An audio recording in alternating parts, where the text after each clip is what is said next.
Assalamualaikum warahmatullahi wabarakatuh. Jangan lupa bersyalawat kepada Nabi Muhammad Shallallahu Alaihi Wasallam. Sudahkah hari ini kita menilai seseorang dari hatinya, bukan dari bajunya? Bagaimana jika orang tua berpakaian compang-camping datang ke bank, lalu dihina dan dianggap peminta-minta? Tapi ketika saldo rekeningnya dibuka, justru bikin seluruh pegawai bank terdiam. Apa yang sebenarnya terjadi? Simak kisah menggetarkan hati ini sampai akhir. Namanya Karim, seorang lelaki renta yang telah menginjak usia lebih dari 70 tahun. Tubuhnya kurus, wajahnya penuh kerutan, rambutnya memutih sepenuhnya, dan tangannya tampak kasar akibat puluhan tahun bekerja sebagai pemulung. Ia tinggal di sebuah gubuk reot berdinding terpal di bantaran kali Jakarta, berdampingan dengan tumpukan sampah dan aroma busuk yang menusuk hidung. Hidupnya sangat sederhana, bahkan bagi ukuran kaum miskin kota. Sehari-hari ia mendorong gerobak kecil beroda dua, menyusuri ganggang sempit dan pasar tradisional, mengumpulkan botol plastik dan kardus bekas untuk dijual ke pengepul. Dari hasil itulah ia bertahan hidup, dan lebih dari itu, menabung demi cucu semata wayangnya, Faiz, bocah Malang yang yatim piatu sejak bayi. Faiz adalah satu-satunya keluarga yang tersisa, satu-satunya alasan Karim masih mau membuka mata setiap pagi. Bocah itu menderita penyakit yang belum sempat diperiksa lebih lanjut karena keterbatasan biaya. Dalam beberapa bulan terakhir, tubuh Faiz sering panas tinggi, menggigil tanpa sebab, dan belakangan bahkan mulai mengalami kejang. Karim sadar, waktu terus berjalan, dan cucunya semakin lemah. Ia tahu, pengobatan sederhana di puskesmas tak cukup lagi. Tapi ia juga tahu, biaya rumah sakit bukan perkara kecil. Selama bertahun-tahun, Karim rajin menyisihkan sedikit demi sedikit hasil memulungnya. Uang itu tidak disimpan di rumah, melainkan disetorkan langsung ke bank. Ia tak punya ATM, apalagi ponsel. Setiap kali menabung, ia berjalan kaki cukup jauh, membawa buku tabungan dan KTP dalam kantong plastik hitam yang usang. Buku tabungan itu adalah satu-satunya harta yang ia percayai. Lusuh dan penuh lipatan, tapi di dalamnya terkumpul harapan dan cinta seorang kakek terhadap cucunya. Tak peduli betapa kecilnya jumlah yang disetor, ia tetap datang rutin, bahkan ketika petugas bank memandang sinis atau mencibir diam-diam. Pagi itu, udara Jakarta masih diselimuti embun sisa hujan semalam.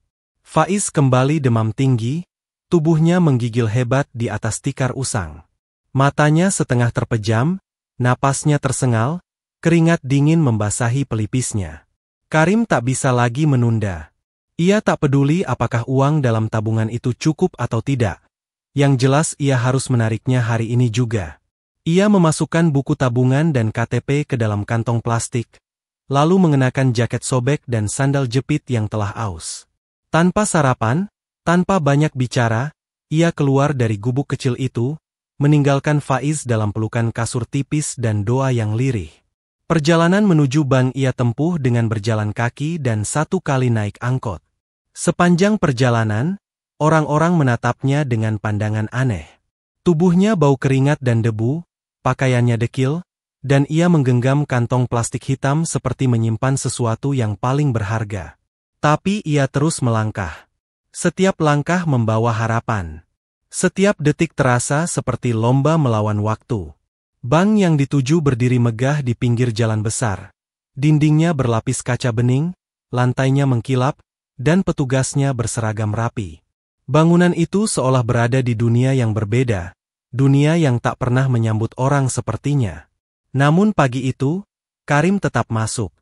Ia berdiri di depan pintu dengan tubuh lelah dan mata sayu. Di dalam kantong plastik itu, bukan hanya buku tabungan, melainkan juga kehormatan dan harapan terakhir bagi nyawa cucu yang sedang bertarung melawan sakit. Ia tak tahu apa yang akan terjadi di dalam. Ia hanya tahu satu hal, cucunya harus diselamatkan. Dan untuk itu, ia rela menelan segala rasa malu, bahkan bila harus diusir atau dihina sekalipun. Saat Karim membuka pintu bank, udara dingin dari pendingin ruangan langsung menyergap tubuh renta itu. Perbedaannya sangat kontras. Di luar, debu dan panas jalanan Jakarta masih melekat di kulitnya. sementara di dalam, sejuk dan bersih seolah menyambut hanya bagi mereka yang berpakaian rapi dan wangi. Beberapa orang yang tengah duduk menunggu antrian menoleh sejenak, lalu buru-buru mengalihkan pandangan. Sebagian menutup hidung, sebagian lain saling berbisik dengan pandangan mencela. Penampilan Karim memang jauh dari pantas menurut ukuran tempat itu. Jaket kumalnya penuh bercak noda, celana yang ia kenakan sudah robek di bagian lutut, dan sandal jepit yang nyaris putus itu tampak menggantung di kakinya. Tapi ia tetap berjalan pelan menuju meja customer service, menggenggam erat kantong plastik hitam yang sejak tadi tak pernah lepas dari tangannya. Belum sempat ia bicara, seorang satpam menghampirinya dengan ekspresi curiga. Lelaki muda berseragam itu berdiri di hadapannya dengan tangan menyilang di dada. "Pak, maaf, keperluannya apa ya?" tanyanya, setengah menahan nada bicara yang terdengar seperti perintah, bukan pertanyaan. Karim menunduk sopan, lalu menyodorkan buku tabungan dan KTP dari dalam kantong plastik. "Saya mau ambil uang," ucapnya pelan.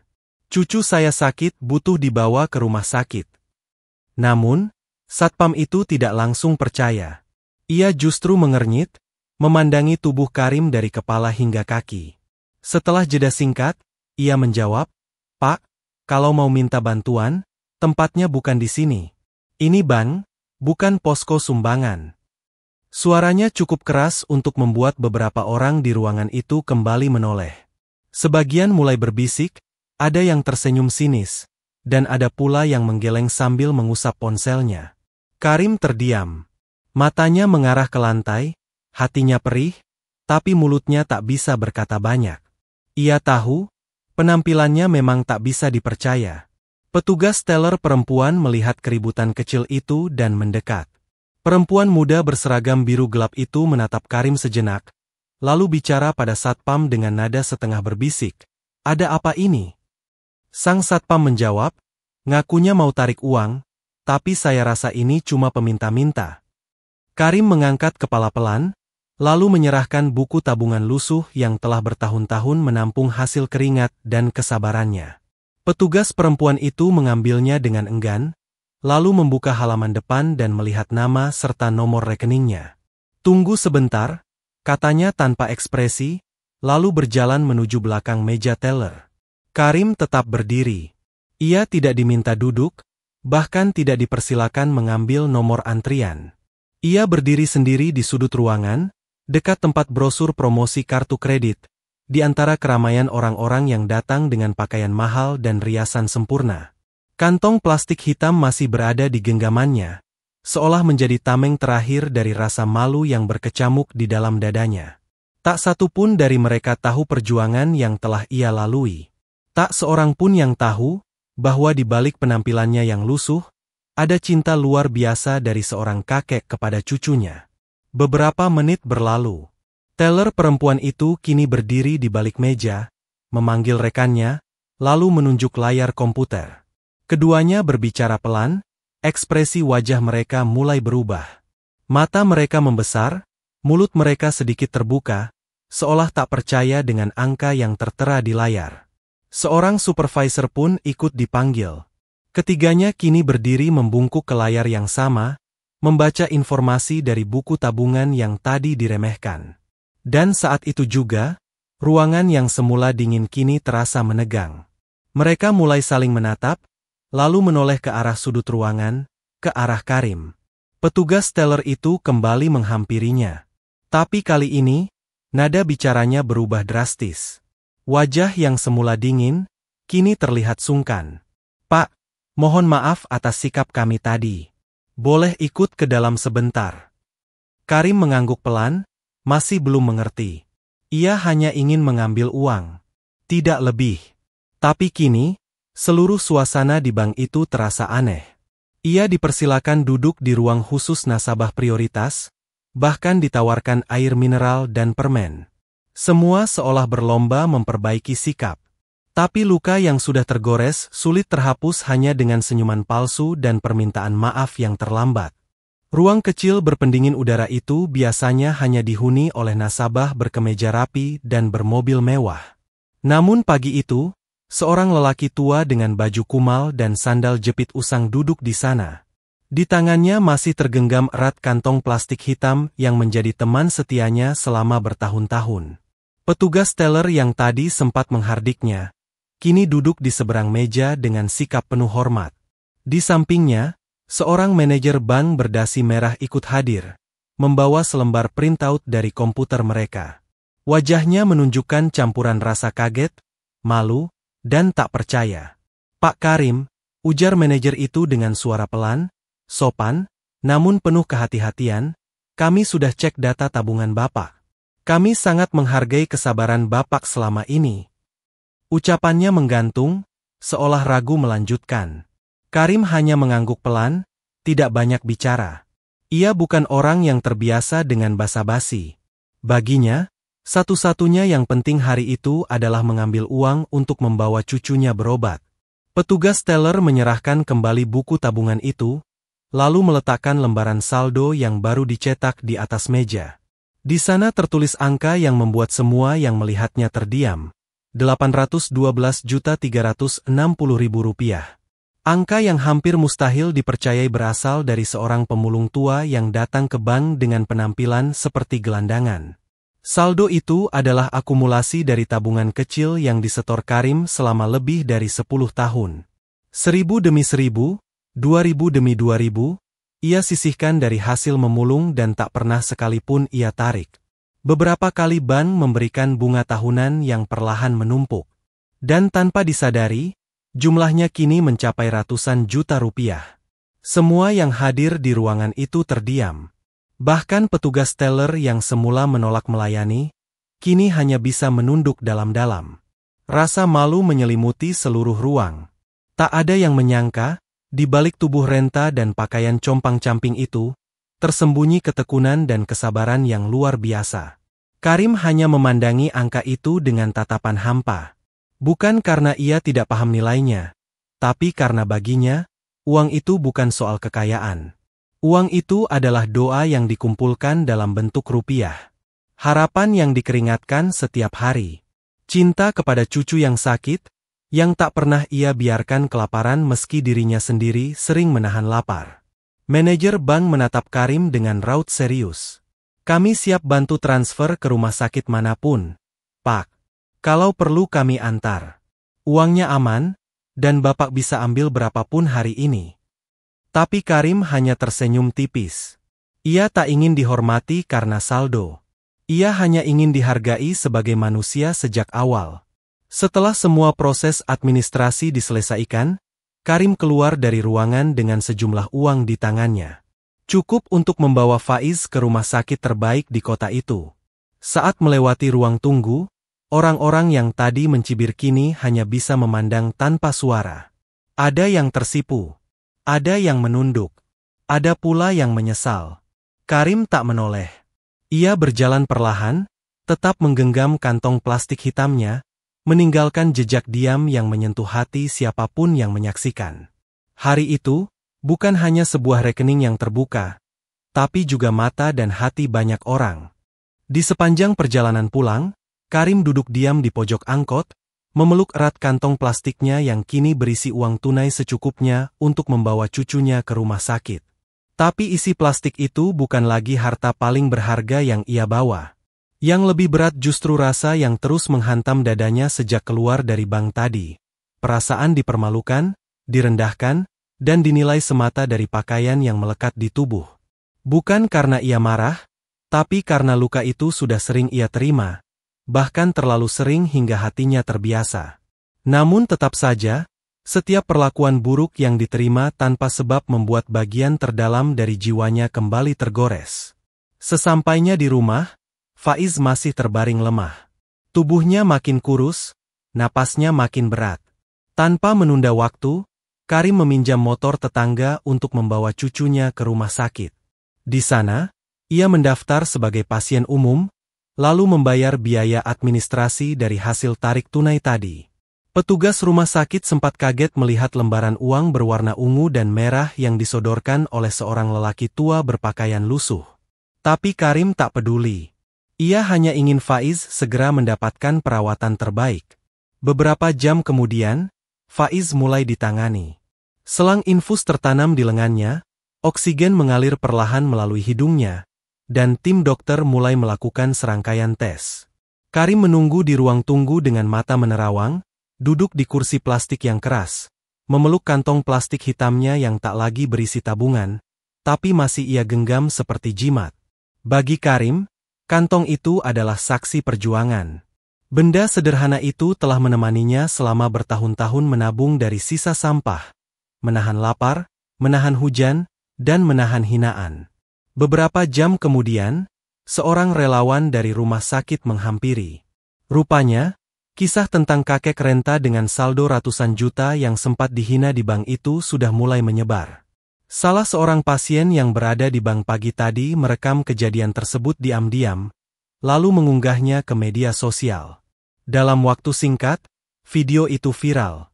Ribuan komentar membanjiri unggahan itu, berisi keharuan, kemarahan, dan rasa bersalah. Banyak yang menyesal karena sering menilai orang dari tampilan luarnya saja. Beberapa rumah sakit bahkan mulai menghubungi pihak keluarga, menawarkan bantuan pengobatan gratis. Namun Karim tak serta-merta menerima. Baginya, harga diri bukan untuk dijual, bahkan meski dibungkus kebaikan.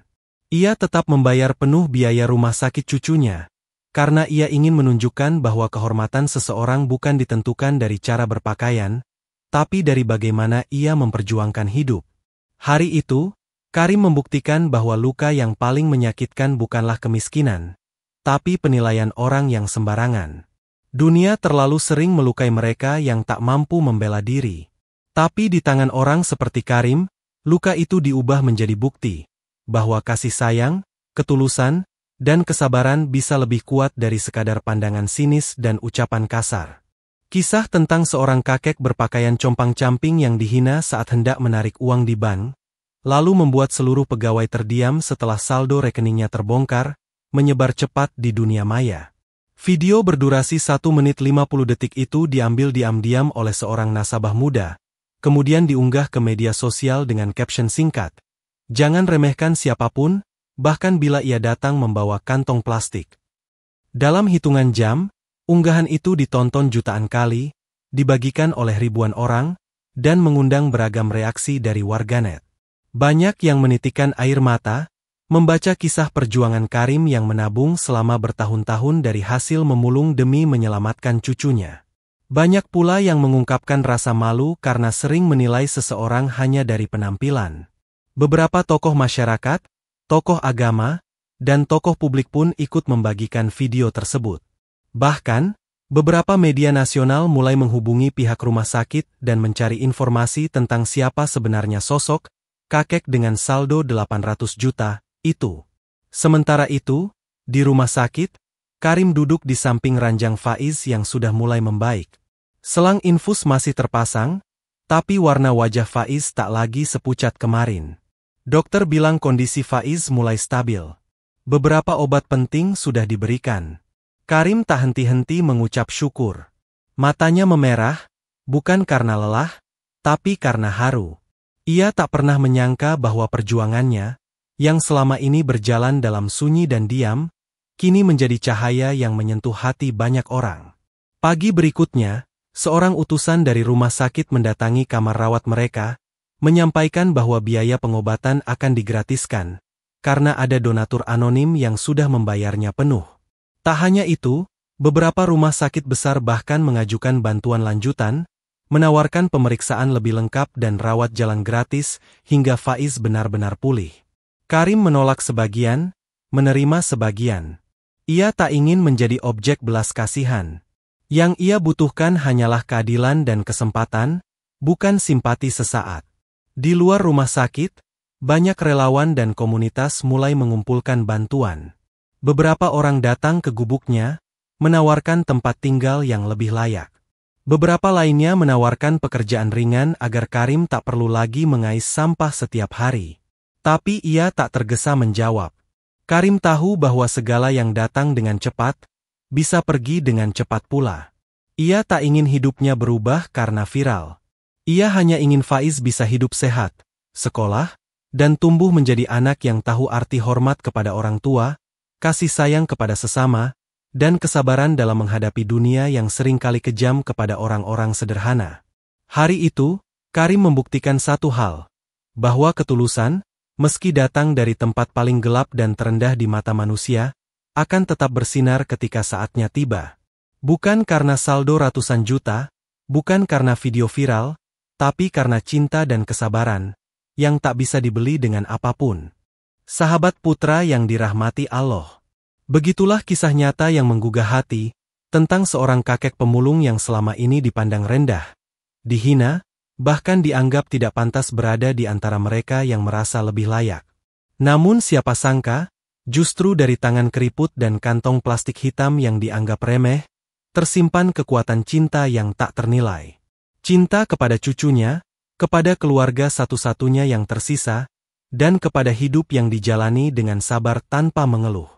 Dari kisah ini, kita belajar bahwa harga diri tidak ditentukan dari pakaian atau penampilan. Bahwa setiap manusia, seberapapun sederhananya, memiliki cerita yang layak dihormati. Jangan pernah menilai seseorang hanya dari apa yang tampak di luar, karena bisa jadi, di balik baju yang robek dan tubuh yang renta, tersimpan kekayaan yang tidak bisa diukur oleh harta, tapi oleh keteguhan hati, kesabaran, dan kasih sayang yang luar biasa.